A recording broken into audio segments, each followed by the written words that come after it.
Inicia El Viejo Topo, programa virtual de la Juventud Comunista Colombiana Valle del Cauca.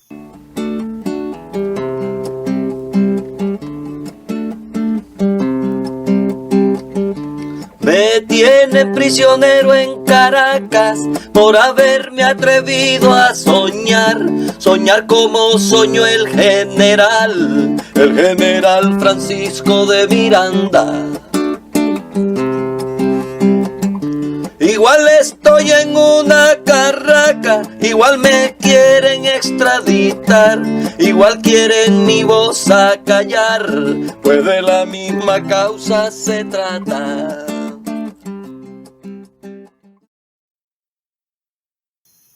Bienvenidos a nuestra última emisión de El Viejo Topo. Con el programa de hoy, después de haberlo suspendido por razones electorales, damos cierre a nuestra primera temporada. Hablaremos sobre lo que ha venido aconteciendo en América Latina y Colombia con respecto a las movilizaciones y manifestaciones. Y claro está, haremos un pequeño balance sobre las elecciones regionales. Para ello tenemos a nuestro secretario político Sergio García, a nuestro responsable universitario Juan José Castaño, a Patricia Gaviria, responsable de Cívico, Camilo Vallejo, responsable de Educación, y Rafael Aguado, nuestro organizador. Bienvenidos, chicos, ¿cómo están? Hola Ángel, hola audiencia, buenas noches. Muy contento de estar acá en la emisión final de la primera temporada y pues por supuesto hablaremos de temas de interés y saludaremos a toda la audiencia también, muy pendiente de nuestras emisiones a lo largo de toda esta temporada. Hola Ángel, hola a toda la audiencia, un saludo de parte del Frente Universitario a todos quienes nos escuchan. Hola a todos, muchas gracias por la invitación el día de hoy. Estamos aquí en esta última emisión, muy contentos de poder participar. Hola Ángel, hola camaradas de mesa y audiencia, les mando un revolucionario y fraternal saludo. Hola a todos, un saludo muy especial a la audiencia, muy complacido por estar aquí en esta última emisión y sobre todo de esta primera temporada de El Viejo Topo. Bueno, entonces pasamos a hablar sobre lo que está pasando en América Latina, en Ecuador, lo que pasó en Ecuador, cómo está Chile, qué pasó en Argentina, en Bolivia, Haití. ¿Qué nos pueden contar, camaradas, sobre eso? Bien, estimados oyentes, varias cosas han pasado en las últimas semanas en América Latina, que ya van a ser meses. Yo creo que desde que Simón Bolívar hablara de la unidad latinoamericana, nosotros entendimos que América Latina no puede entenderse sino como una unidad territorial, política y social. Entonces lo que pasa en Argentina, Chile, Ecuador, Colombia y demás se compenetra y se configura como un todo social. En ese sentido, nosotros hemos visto una serie de revueltas, de manifestaciones, de gente saliendo a las calles contra algunas reivindicaciones, digamos, de tipo paquetazo que han llamado, ¿cierto? Y que restringe los derechos sociales, restringe las libertades y los derechos económicos de las personas. Esas manifestaciones contra elementos puntuales se han convertido básicamente en movilizaciones generales contra los gobiernos y contra un modo de ver las cosas que es lo que hemos denominado nosotros el neoliberalismo, que se instaló en América Latina desde los años 80. Entonces, en ese sentido, la chispa que detonó la llama de la posible insurrección popular fue Ecuador, con el paro de los transportadores y posteriormente la radicalización de los indígenas contra el gobierno de Moreno y el paquetazo pretendido por el gobernante del Palacio de Carondelet. Pasamos a, por supuesto, Chile, con las protestas a Piñera, pasamos también en las elecciones en Argentina. Es decir, estamos en un clima latinoamericano de disputa contra el discurso neoliberal, contra la práctica neoliberal, la reducción del Estado, el corte en los derechos sociales, en las garantías de movilización, y especialmente estamos en un escenario de disputa entre las fuerzas alternativas, entre las fuerzas de izquierda y estos gobiernos neoliberales entreguistas al sistema económico a nivel internacional, que están, por supuesto, mirando cómo minan la unidad del movimiento popular. Nos vamos a referir especialmente a los casos de Ecuador, como veníamos diciendo, de Chile con la represión del gobierno Piñera que emula, de Ecuador, como veníamos diciendo, de Chile con la represión del gobierno Piñera que emula, digamos, lo que se ha construido alrededor de la dictadura de Pinochet y su constitución. Pero también estamos hablando del triunfo de Alberto Fernández y Cristina Fernández en Argentina el último fin de semana, estamos hablando del triunfo del Frente Amplio en Uruguay, estamos hablando también, por supuesto, de lo acontecido en Colombia en sus elecciones locales y regionales. Entonces estamos en un panorama, digamos, bastante convulso que vale la pena analizar de manera profunda. Del mismo modo, yo creo que cabe mencionar el caso de Bolivia, que es, digamos, contrario a la tendencia que marcan los sectores de izquierda en Chile y en Ecuador, y es una respuesta ante un supuesto fraude electoral del gobierno marcadamente de tendencia socialista de Evo Morales, que a la par que la derecha encuentra la necesidad de reprimir brutalmente las expresiones populares del pueblo de Ecuador y de Chile, encuentra la necesidad de desestabilizar un gobierno tan consolidado y un proceso revolucionario tan avanzado en Sudamérica como lo es el de Bolivia, vía un supuesto fraude electoral. En ese sentido, aunque no ha sido tan mencionado porque la capacidad de movilización ha sido muchísimo menor respecto de Ecuador, de Chile, de Argentina, en Bolivia también se han venido presentando unas movilizaciones que aparentemente son de un sentir popular, pero que en última instancia terminan revelando un afán de la derecha, no solo boliviana, sino internacional, de reconfigurar las fuerzas a su favor, es decir, a apuntarle a la desestabilización de un gobierno de izquierda como lo es el gobierno de Bolivia, que se enmarca también en ese panorama internacional latinoamericano de movilizaciones que se ha sufrido en el último mes. Sí, precisamente el caso de Chile es particular, teniendo en cuenta que si uno ve en perspectiva general en Latinoamérica, Chile es uno de los países que pareciera presentar una de las mejores condiciones económicas. Chile presenta una clase media consolidada, Chile presenta muy pocos índices de personas en condición de pobreza. Sin embargo, las brechas son unas de las más grandes de Latinoamérica. Entonces, si bien hay una clase media que pareciera ser acomodada, hay unas clases dirigentes y unas clases poseedoras que la verdad es que se distancian mucho de estas clases medias. Entonces, esto no es sino que una manifestación del resquebrajamiento de un modelo que ya está demostrado que no es capaz de sostenerse en el tiempo. Yo creo que esto nos llama a nosotros como Partido Comunista y como Juventud Comunista a atender a estas masas que parecieran presentar en el nivel internacional una insurrección popular. Nos llama en primera medida a saber un poco, a conocer más sobre las condiciones de los países latinoamericanos y a gestionar esta insurrección popular en nuestro país.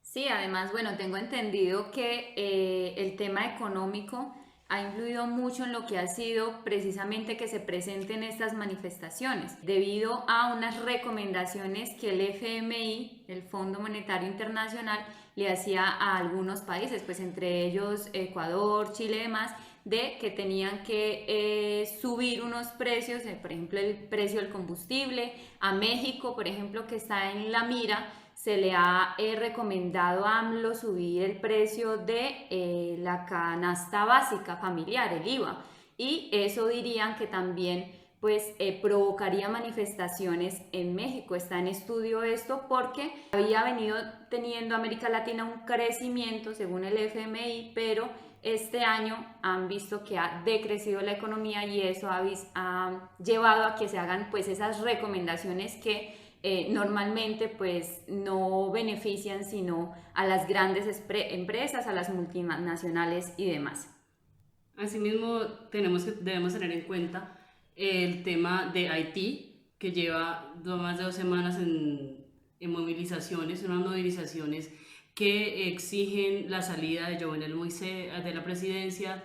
Es una movilización que inició desde el movimiento textil, al cual se han sumado los maestros, estudiantes. Entonces es importante reconocer que el movimiento en Latinoamérica también se ve desde las manifestaciones en Haití. Desde hace un par de semanas viene también donde se unieron a estas manifestaciones todo el tipo de estudiantes, padres, maestros que fueron llamados por los sindicatos de trabajadores para exigir la reapertura de las escuelas, pero la manifestación se ha sostenido, ha sido una manifestación pacífica, llamando puntualmente a la dimitación de la presidencia.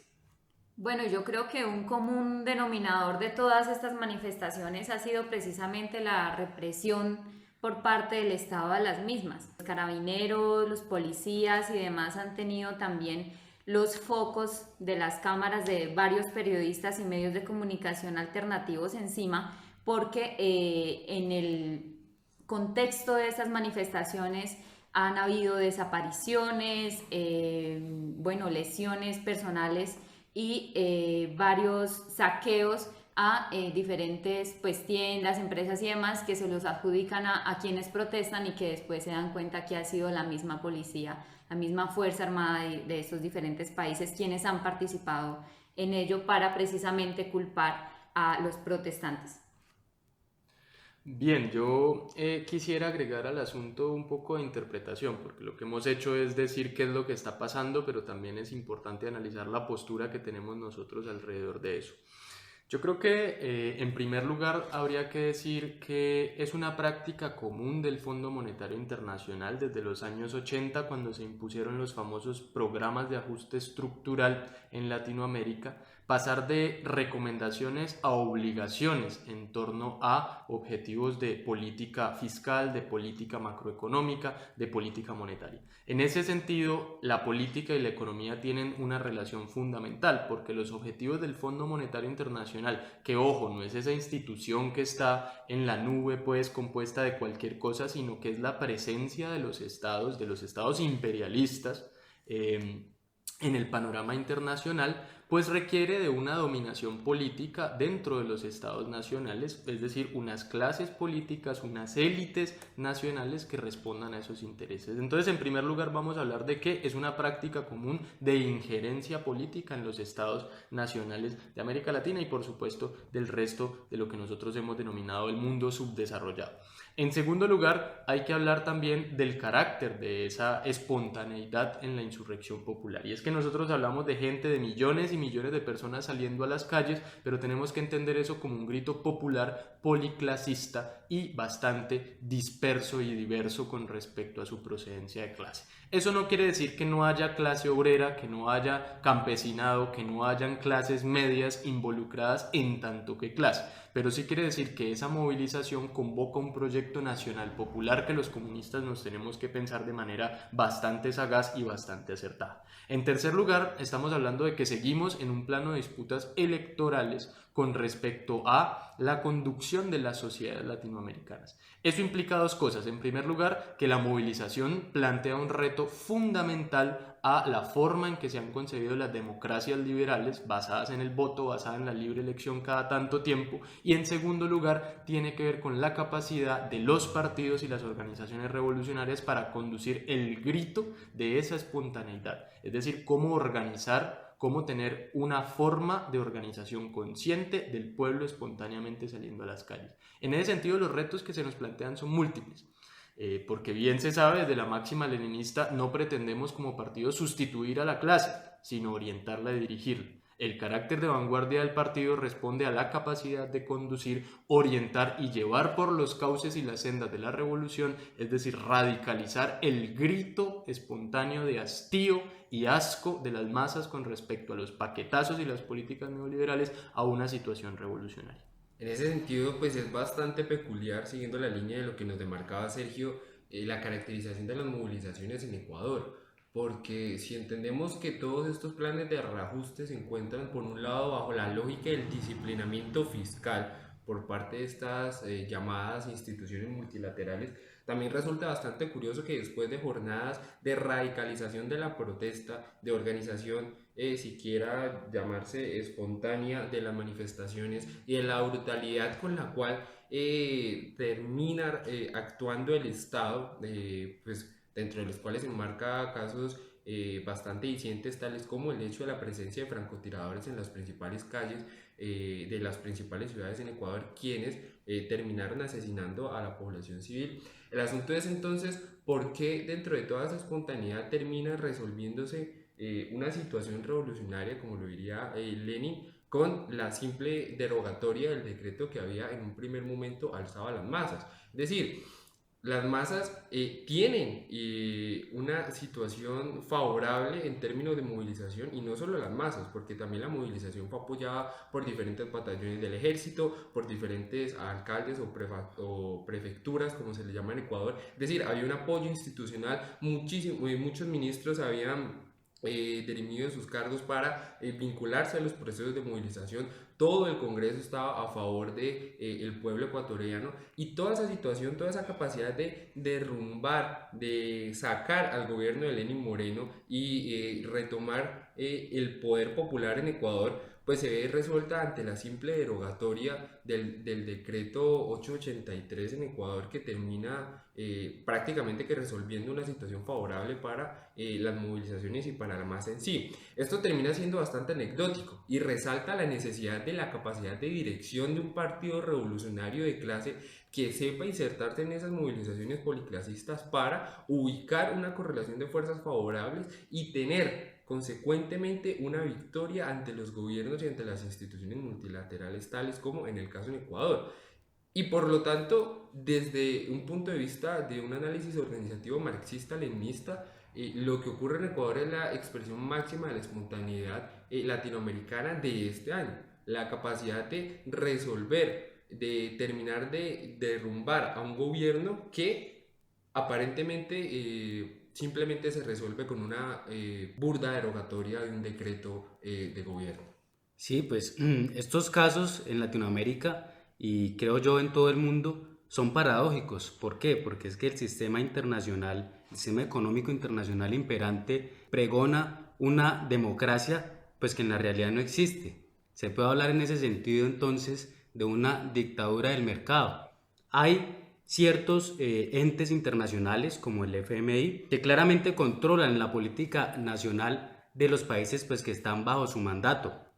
Al controlar la política nacional de estos países, pues lo que hacen es imponer una agenda que les ayuda a perpetuar y reproducir las condiciones internacionales en las que nos encontramos en este momento. Para el caso de Ecuador específicamente, es muy interesante ver que no ha sido como Chile, en la medida en que, si bien desde Chile empezaron las protestas y la insurrección a partir de ciertas medidas tomadas por el gobierno, pero que fue escalando poco a poco, y ya digamos que los habitantes, los ciudadanos chilenos ya hablan de otras reformas y hablan inclusive de una renuncia del gabinete ministerial y del presidente también. En Ecuador no pasó igual. En Ecuador se quedó solamente en una reforma específica que lo que hizo fue bajar los ánimos a la gente y como tratar de ocultar ese sentimiento que había.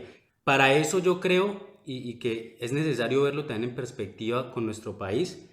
Nosotros tenemos, como en algún momento lo hicieron los bolcheviques en Rusia, estimular la insurrección popular sin necesariamente nosotros reemplazar a la masa pues que se levanta. Yo sí aquí cuestiono un poco también sobre la mesa lo que ustedes dicen en qué términos, y es saber si hay una respuesta frente a esto, y es por qué un país como Ecuador se queda tranquilo tras una derogatoria cuando Chile, por ejemplo, que no acaba de salir de un gobierno como el de Rafael Correa en Ecuador, sí se ha mantenido las protestas en el tiempo. ¿No es esto un poco contradictorio también? Bien, esa es una pregunta interesante. En últimas, lo que hacemos nosotros como militantes es también analizar la situación política y estos casos que parecen sui generis, pues que no lo son tanto. Yo creo que el estudio de las realidades políticas es importante, y la experiencia que nos pueden dar asuntos como lo escrito en el 18 Brumario, la lucha de clases en Francia, incluso el texto de la guerra civil en Francia, la Comuna de París, 1870, nos dicen mucho de la composición de la estructura de clases en un momento.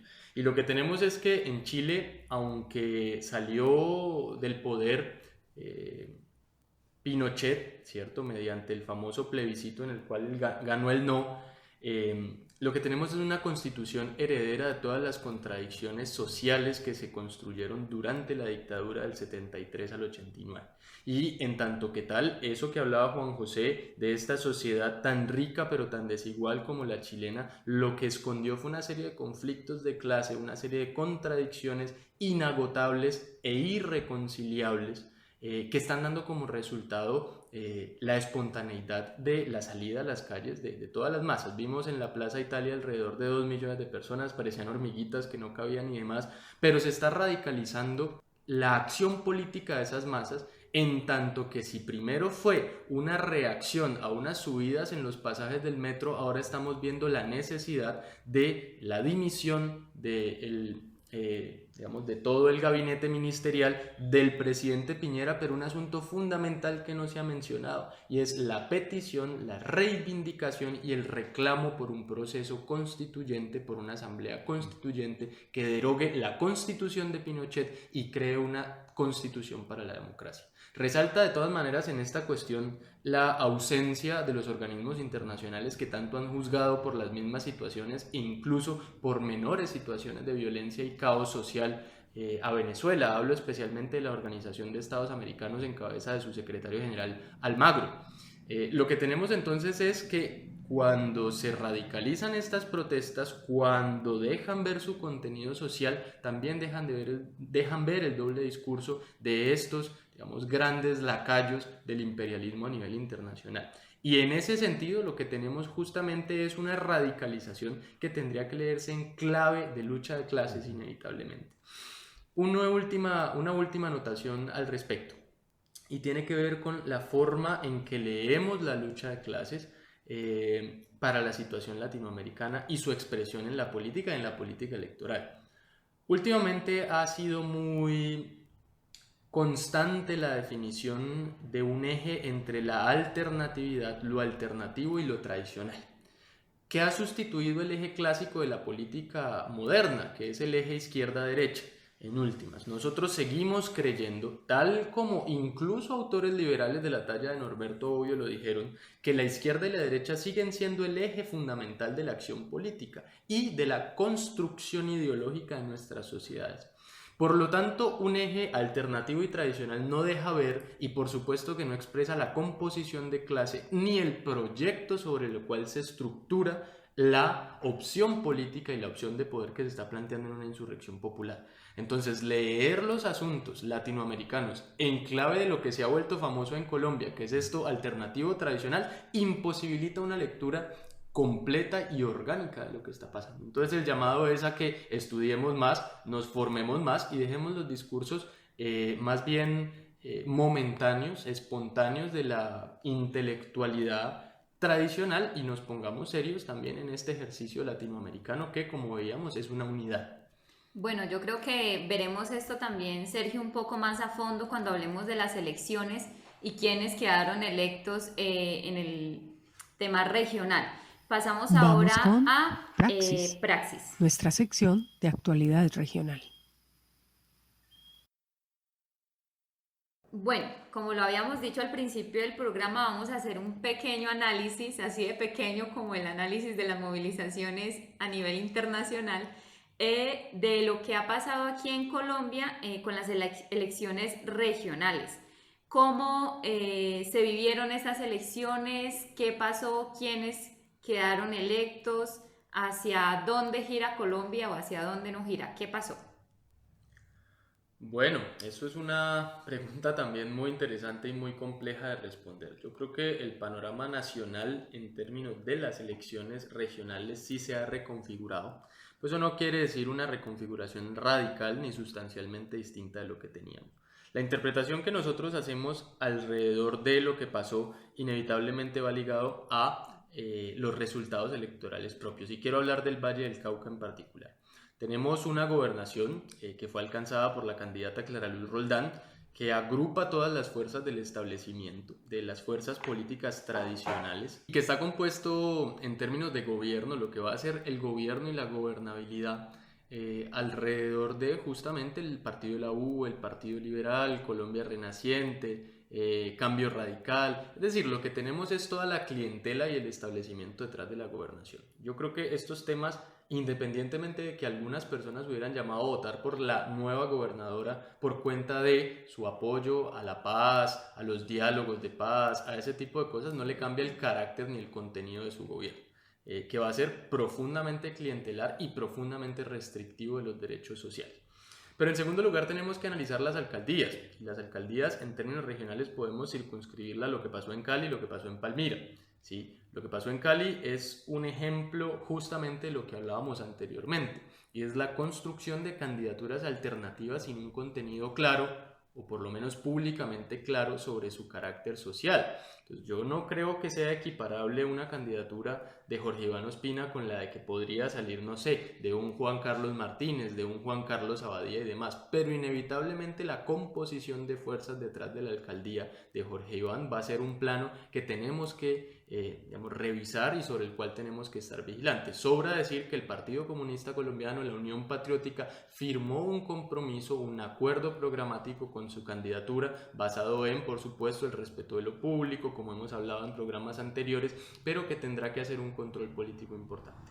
Sobre la asamblea, más de lo mismo. Tenemos los partidos tradicionales, la clientela tradicional encabezada por el Partido de la U y el Partido Liberal, dominando la mayoría de los cupos. Entonces tenemos 4 curules, por ejemplo, 6 curules del Partido de la U, tenemos 4 curules del Partido Liberal. Es decir, lo que tenemos es un montón de fuerzas agrupadas alrededor de esa idea clientelar de la política, del establecimiento tradicional. Lastimosamente para las fuerzas progresistas y la izquierda, ¿sí?, de este departamento no se alcanzó curul, y aquí podríamos mencionar un asunto importante, y es que mientras la lista de Colombia Humana UP sacó 31.000 votos, el Polo Democrático Alternativo sacó 41.000 votos, con lo cual seguramente se hubiera alcanzado una curul en la asamblea del Valle del Cauca.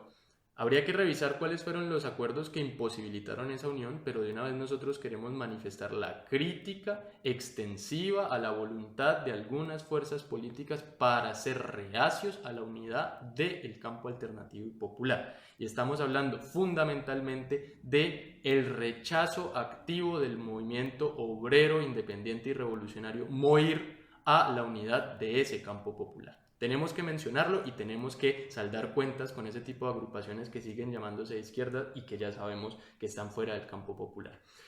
Sobre los consejos tenemos más de lo mismo.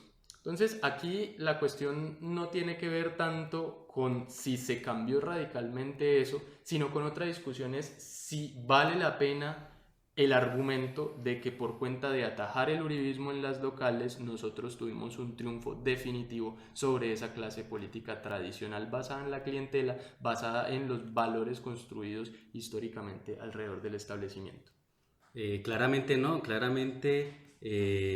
nosotros digamos que no triunfamos, pero tampoco detuvimos al uribismo. Es decir, eso es un eufemismo que se está manejando en este momento por redes sociales y a nivel nacional. El uribismo no es el gran derrotado en estas alcaldías, en estas gobernaciones, en estas juntas de administradores locales, en estos consejos. Yo creo que es muy importante lo que decía al final Sergio sobre el MOIR, porque es que es inadmisible que faltando 1 o 2 días para la inscripción de candidaturas aquí en el Valle del Cauca, el Polo Democrático Alternativo se baje de la convergencia.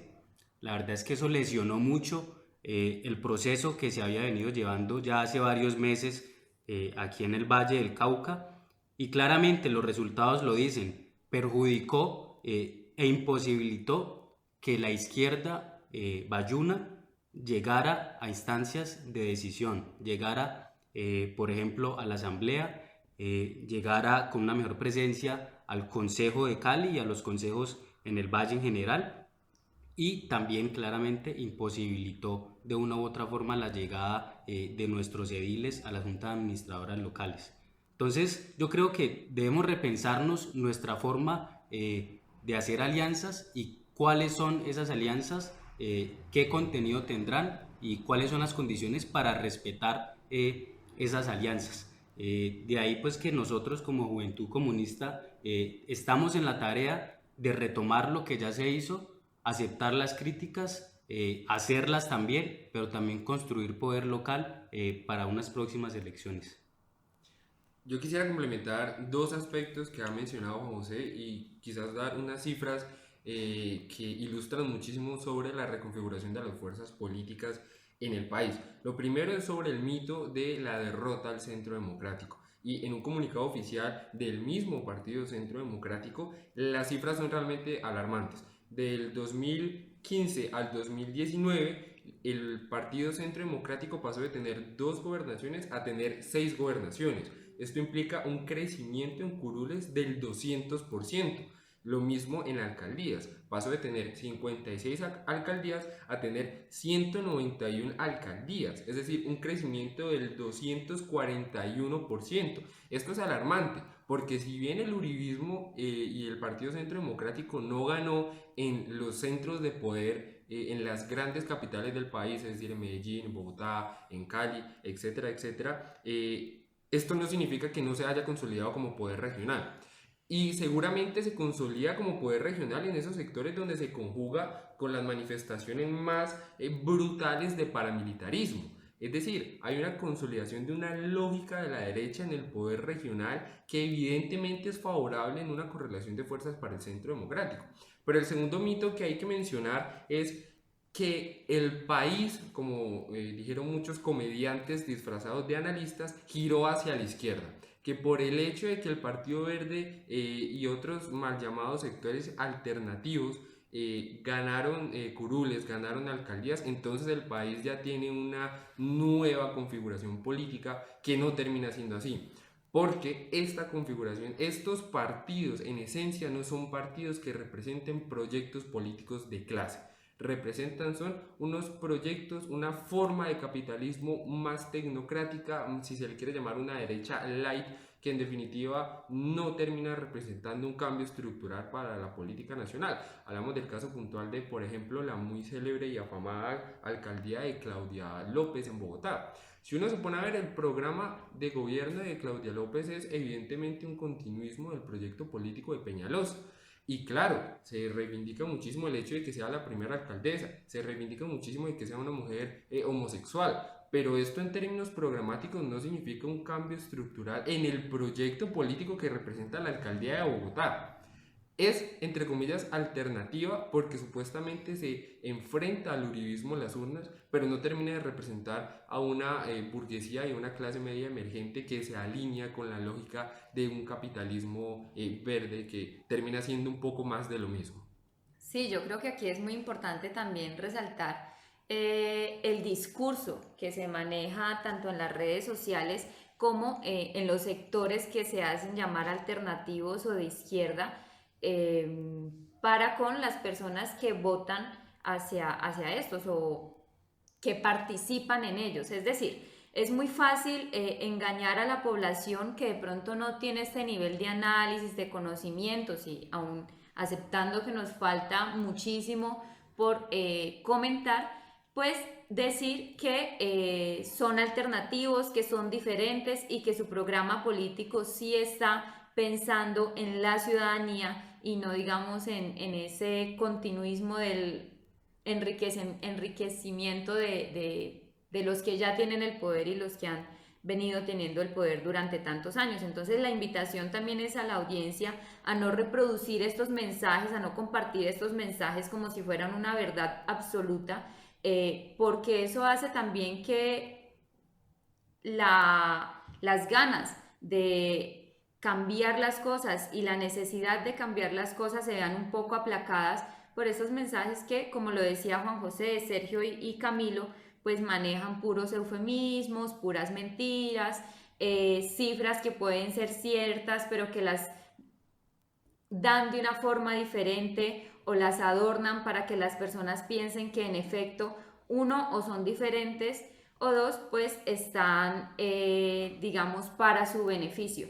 Y la otra cosa que hay que tener en cuenta es el tema de la representatividad, que una mujer, por ser mujer, sea alcaldesa y que además sea lesbiana y que además sea hija de una profesora, o que una indígena, o que una persona afrodescendiente y demás tengan o ganen alcaldías o ganen gobernaciones, no significa per se que vayan a trabajar por el pueblo, que tengan una conciencia de clases y todo esto que hemos venido analizando hasta ahora. Entonces también prestar atención a este tipo de discursos que lo que hacen es confundir y muchas veces aplacar la fuerza de la que hablábamos, del poder popular, de la gente que quiere una transformación para Colombia.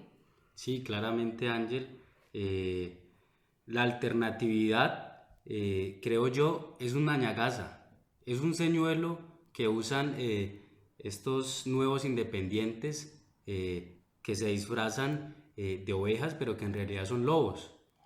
Entonces, la gente dirá, escuchando estos titulares de que Colombia giró hacia la izquierda, pues que pareciera ser que la situación en nuestro país se está cambiando un poco.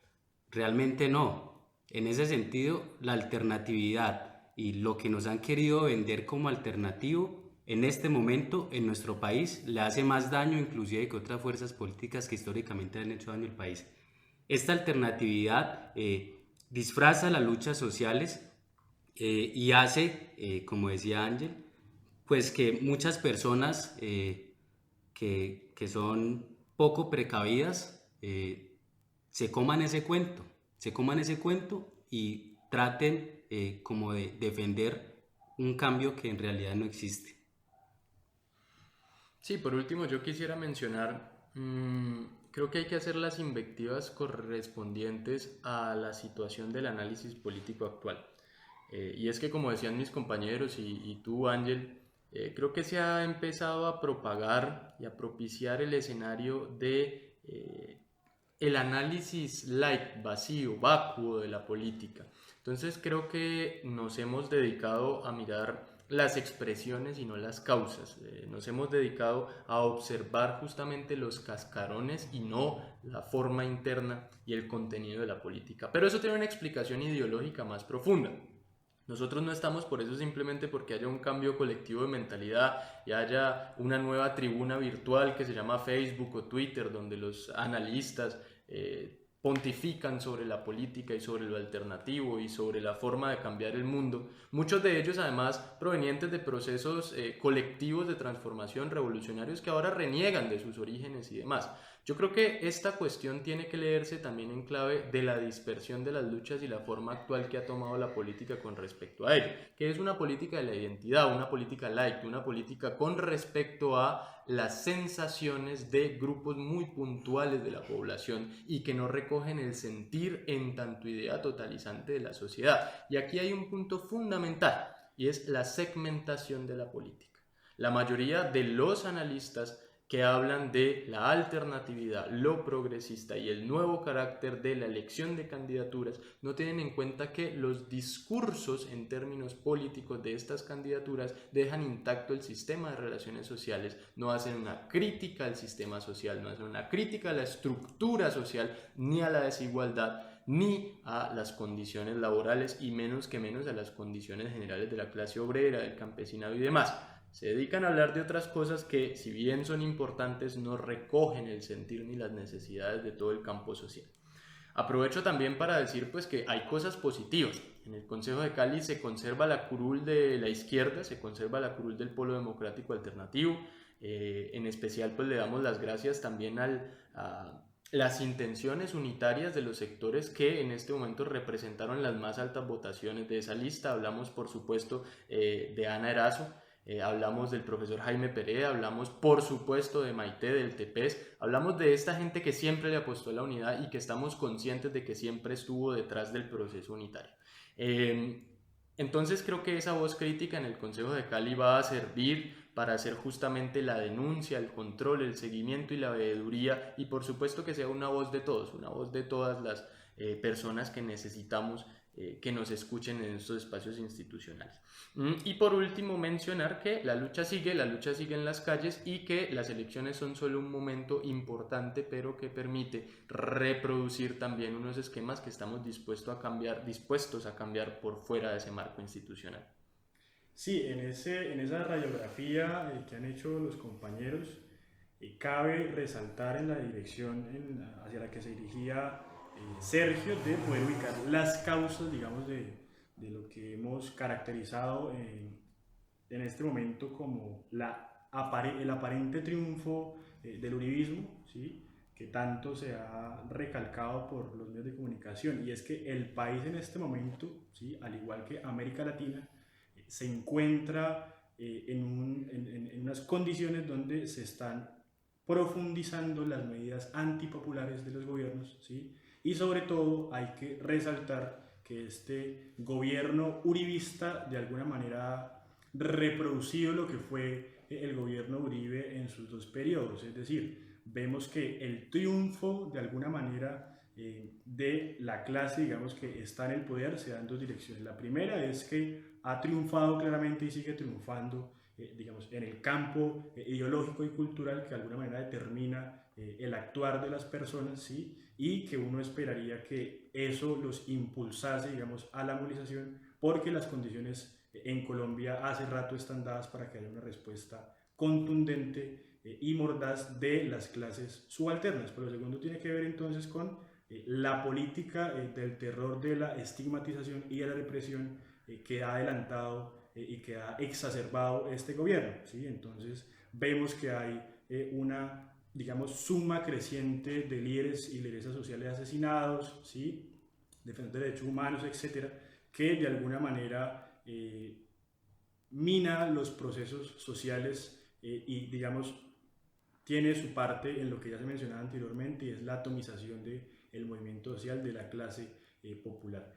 Esto lo que nos indica este panorama, lo que nos permite dilucidar son los retos que tenemos, ¿sí?, como Partido Comunista y sobre todo como clase trabajadora, ¿sí? Y es que la experiencia, por ejemplo, de la Unión Patriótica nos da muchas luces sobre algo fundamental que también ya se mencionaba acá, y es la imposibilidad histórica que hemos tenido los sectores sociales y populares de verdaderamente disputarnos una serie de, digamos, reformas progresivas que de alguna manera transformen la realidad inmediata y mejoren las condiciones de la población, ¿sí? Y en ese sentido entonces nos encontramos en un panorama que es la antesala, o se espera que pueda ser la antesala, de un paro cívico nacional, ¿sí?, con algunas expresiones que ya ha tenido el movimiento estudiantil universitario, pero también el movimiento estudiantil de secundaria, que se prepara en esa dirección, y las centrales obreras que vienen, digamos,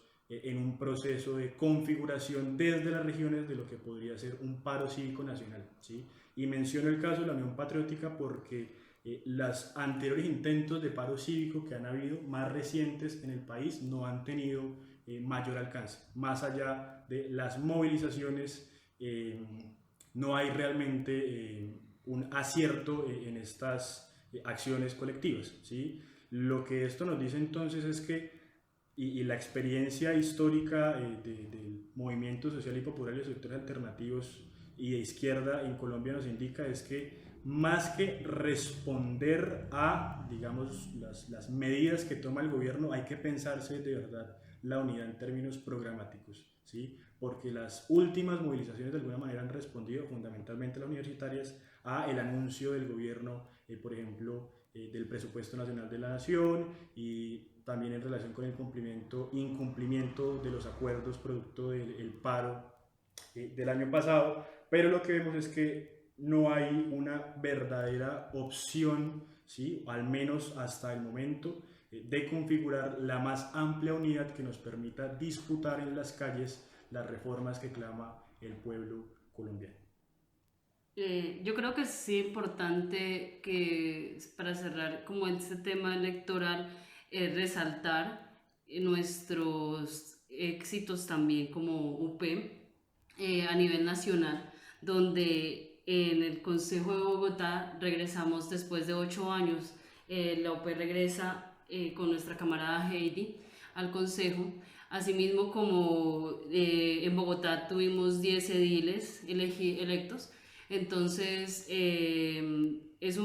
digamos que grandes son los retos que tenemos desde el partido, pero hay que tener en cuenta que estos avances nos dan un panorama de lucha, de esperanza, así como es importante resaltar la alcaldía de Buenaventura, que fue luchada muchísimo, que viene de un líder del anterior paro en Buenaventura. Es importante también que mencionemos que casos como en Guapí o en Villavicencio Meta, en Norte de Santander, o como el caso de Agustín Codazzi en el Cesar, pues son alcaldías que nos prometen un cambio en estas ciudades que han sido ciudades de mucha lucha, y que estos procesos y estas victorias pues también debemos celebrarlas y nos dan mucha esperanza para este nuevo periodo electoral.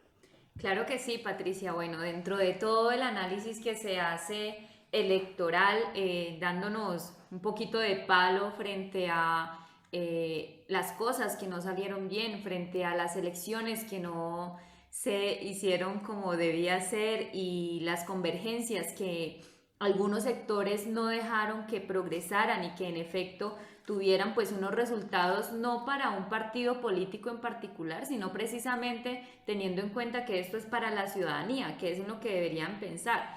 Pero caemos en esos pues infantilismos, en ese egoísmo en el que la izquierda no debería caer, o pues es ahí donde cuestionamos que sean izquierda precisamente.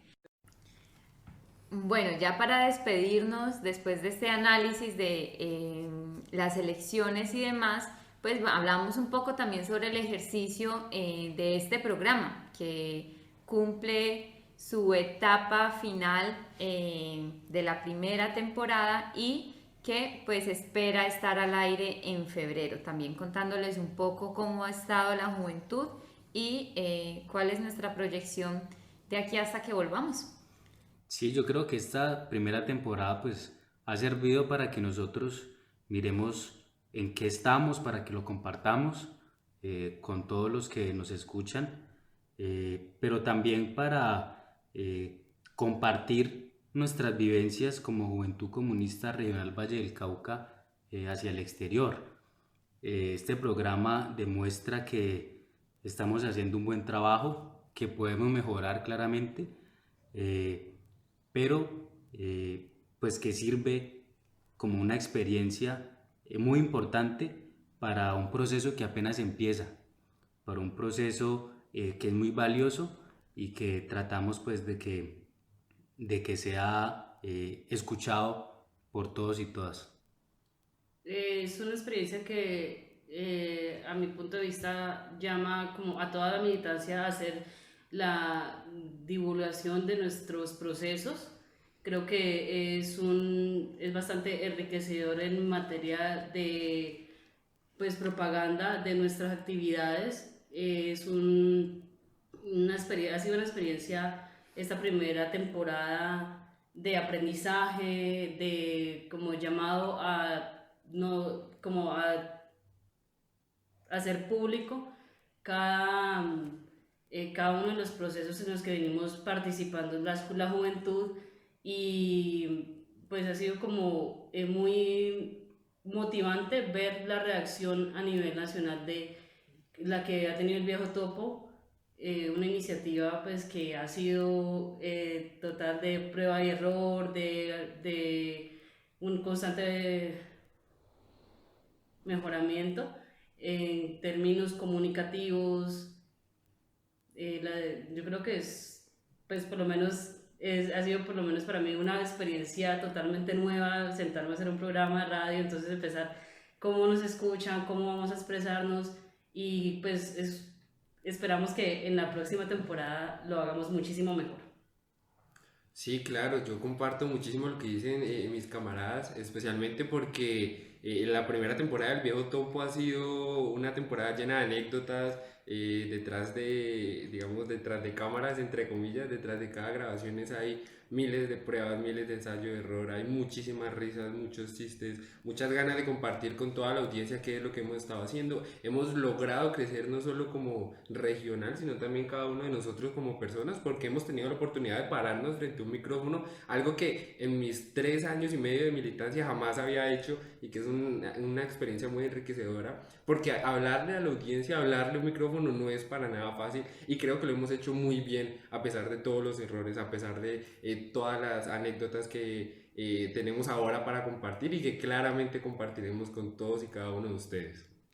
Sí, yo comparto, digamos, lo último, sobre todo porque este esfuerzo ha sido precisamente eso, ¿sí? Nos ha costado bastante, ¿sí? Pero vemos con muy buenos ojos la respuesta digamos, que hemos recibido, ¿sí? Creo que ha tenido no solamente en el plano regional, sino también nacional, una muy buena acogida. Por supuesto es una experiencia, ¿sí? Y que por supuesto también espera poder ser enriquecida por las valoraciones de la misma audiencia, que es a quien nos dirigimos. Y me refiero en el plano regional y nacional porque digamos, es supremamente importante las iniciativas de comunicación en la región, ¿sí? Que nos permita un poco tener un panorama claro sobre el cual actuar, pero en el plano nacional también lo que esta experiencia nos deja como enseñanza es un poco que las iniciativas de comunicación en el plano juvenil, en el plano de la Juventud Comunista como organización revolucionaria son supremamente importantes, ¿sí? Y es un poco como retomar el llamado que se hace en el manifiesto, y es a que los comunistas hagamos públicas y visibles nuestras posturas y lo que pensamos. En ese sentido, creo que ha sido un proceso muy fructífero para quienes lo hemos compuesto, pero sobre todo pensando en la audiencia a quien nos dirigimos.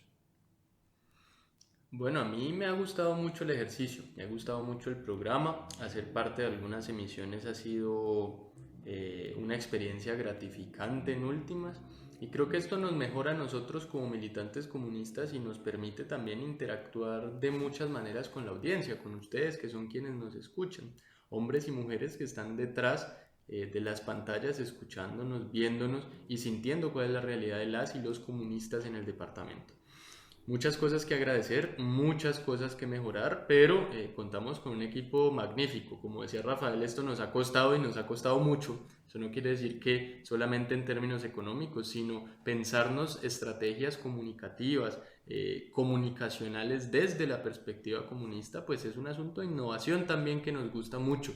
Entonces, desde la experiencia más pequeñita de conseguir un micrófono con que grabar, de proponer el tema, de estar al día con el guión, de estar pensándonos las noticias, de estar pensando en la edición del programa, pues son cosas que nos van nutriendo también para la planificación dentro de nuestros exiguos recursos pues para la cuestión. Mientras haya ganas, mientras haya voluntad para esto, pues creo que vamos a seguir adelante y emprenderemos una segunda temporada mucho mejor que esta primera. Aceptamos recomendaciones y participaciones estelares. Entonces, audiencia, Ángel, aquí mi dirección, mis amigos, mis camaradas, pues les doy un saludo y nos estaremos hablando en la siguiente temporada.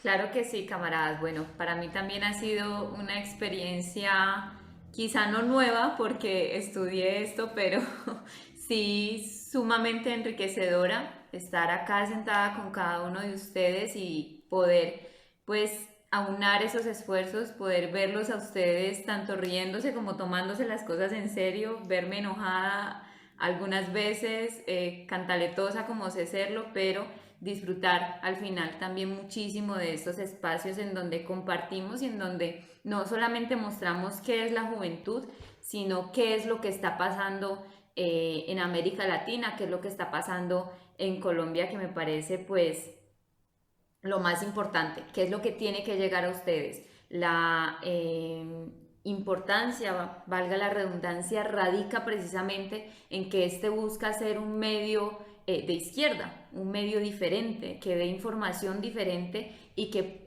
más allá de simplemente escupirle a la audiencia unos datos, haga un análisis sobre lo que está sucediendo y ustedes que nos siguen, que nos escuchan, puedan irse con una información diferente y ustedes puedan también analizar a quién creer, qué pensar y hacerle, claro está, un seguimiento a lo que nosotros como comunistas pretendemos para nuestra clase, para nuestra gente, que son pues básicamente ustedes. Recuerden que estamos en la emisión de la Juventud Comunista Colombiana Regional Valle del Cauca, El Viejo Topo. Espero en febrero podamos encontrarnos con muchísimas mejoras, con muchos programas. Van a haber unos cambios en el guión, van a haber bastantes novedades, pero aquí estaremos para ustedes como siempre. Recuerden que también pueden seguirnos en Facebook como @JucoValleDelCauca y en Instagram como @JucoValle. Patria o muerte, ¡vencemos! Pero desaparecido, hoy seguimos luchando con la fuerza de los oprimidos. Como dijo Guevara, donde sea en cualquier continente, vamos dando batalla por un mundo que sea diferente. Sin miseria, pobreza y explotación, sin saqueos, sin ultraje y opresión. Que se escuche en nuestra América ese grito, poder para el pueblo, antiimperialismo, patria sin frontera. ¿Por qué? Por el socialismo. No nos han derrotado, somos pero desaparecidos. Hoy seguimos luchando con la fuerza de los oprimidos. Como dijo Guevara, donde sea en cualquier continente, vamos dando batalla por un mundo que sea diferente. Sin miseria, pobreza ni explotación, sin saqueo, sin ultraje ni opresión. Que se escuche en nuestra América ese grito, poder para el pueblo, antiimperialismo, patria sin frontera. ¿Por qué? Por el socialismo.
Patria sin fronteras.